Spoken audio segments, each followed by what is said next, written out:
Hi children, I am back with this informative video. This will inform you and this will tell you about the question and answers of part 1 of the chapter A Bicycle in a Good Repair. It's chapter number 9 of your honeycomb. It's for class 7 CBSE.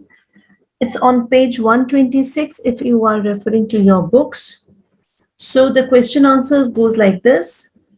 Yes, you can just take the format from me. You can just write them down in your notebook the same way I have written A Bicycle in a Good Repair as the heading, and then question and answers part 1. Question number 1. Who proposed the writer for a bicycle ride? Answer is a man whom the writer knew proposed him for a bicycle ride. Let's go to question number 2. Why did the writer say that he was pleased with himself? Now, the writer was pleased with himself because he was excited to go for a bicycle ride and he was happy to make that effort. Yes, he was really very happy. He got up early. So the answer is this. Question number 3. When did the writer's bicycle ride partner arrive? This question is very important because the answer suggests that the partner was a very laid back and careless person. So the question is, when did the writer's bicycle ride partner arrive? Answer is, the writer's bicycle ride partner arrived half an hour late. Let's go to question number 4. Question number 4. Where was the writer waiting? And the answer is very simple. The writer was waiting in the garden. Question number 5. In case you're writing them down, writing the questions down, you can just pause the video and you can write the answers.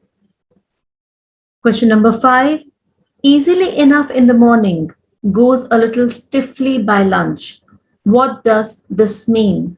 Now, this is said by our writer, by the narrator, and he says easily enough in the morning, goes a little stiffly by lunch about the bicycle.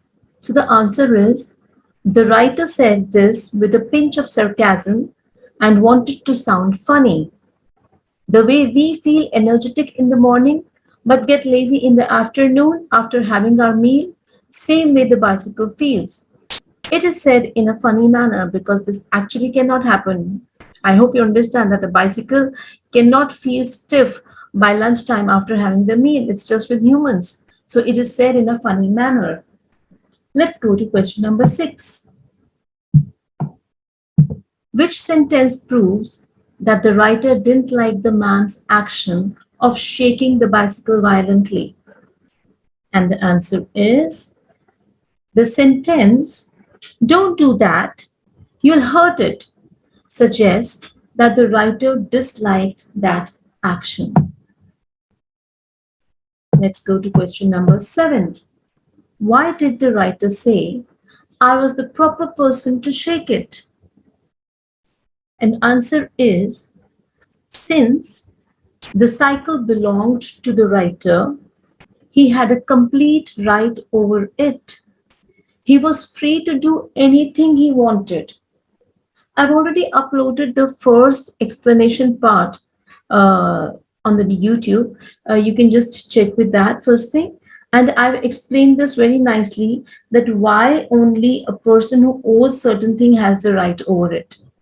So the answer for this particular question is, since the cycle belonged to the writer, he had a complete right over it. He was free to do anything he wanted. Question number 8. According to the man, what was dangerous? And the answer is, the wobbling of the front wheel was dangerous according to the man. Let's go to question number 9. Why did the writer went to get the hammer in spite of the fact that he wasn't liking the actions of the man? If you remember the story, especially the part one, then you must be remembering this that the person who opens the bicycle, the riding partner, he just dictates his terms to the writer and he instructs him to go and get the hammer. Now, the writer, our narrator, is not liking that man and his actions towards the bicycle at all. But still, he just accepts his instruction and he just goes all the way to get the hammer for the riding partner. But why does he do that? So this is the question. I'm repeating the question. Why did the writer went to get the hammer in spite of the fact that he wasn't liking the actions of the man?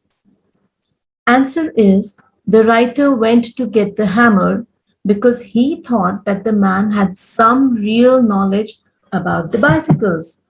Let's go to question number 10. What was the man doing when the writer came back?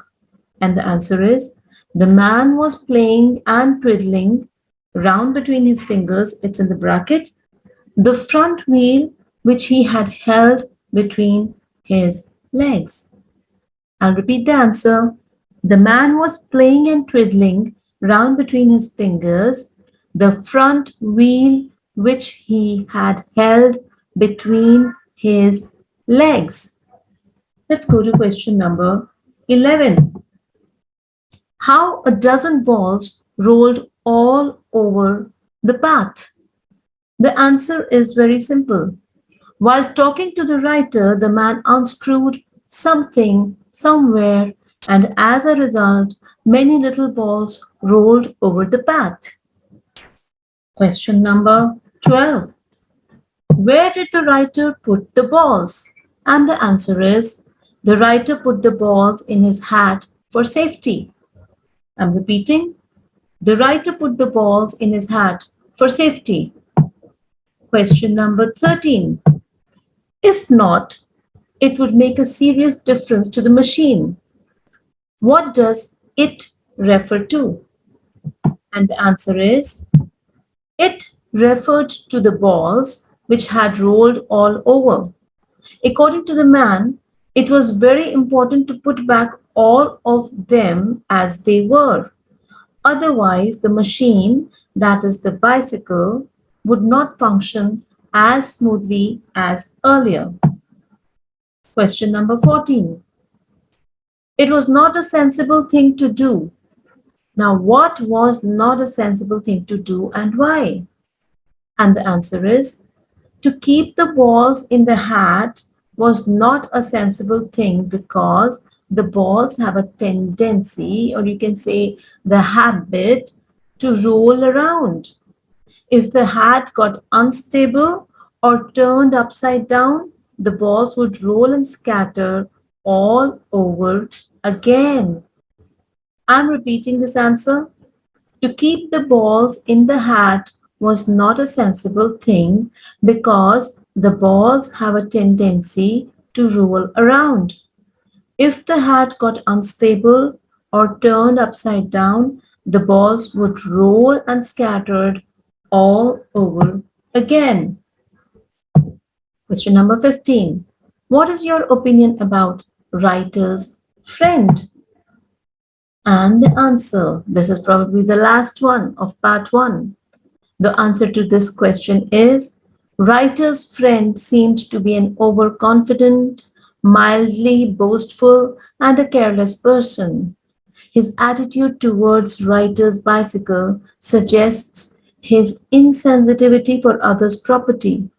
He shook it violently, unscrewed it without reason, and was unaffected by writer's continuous interventions to stop him. I'm repeating the opinion about writer's friend. Writer's friend seemed to be an overconfident, mildly boastful, and a careless person. His attitude towards writer's bicycle suggests his insensitivity for others' property. He shook it violently, unscrewed it without reason, and was unaffected by the writer's continuous interventions to stop him. That's it for part one. I'll be soon uploading the question answers, the words meanings, and the expressive narration of part two. Till then, just watch, like, share, and subscribe my video. Thank you. Bye bye.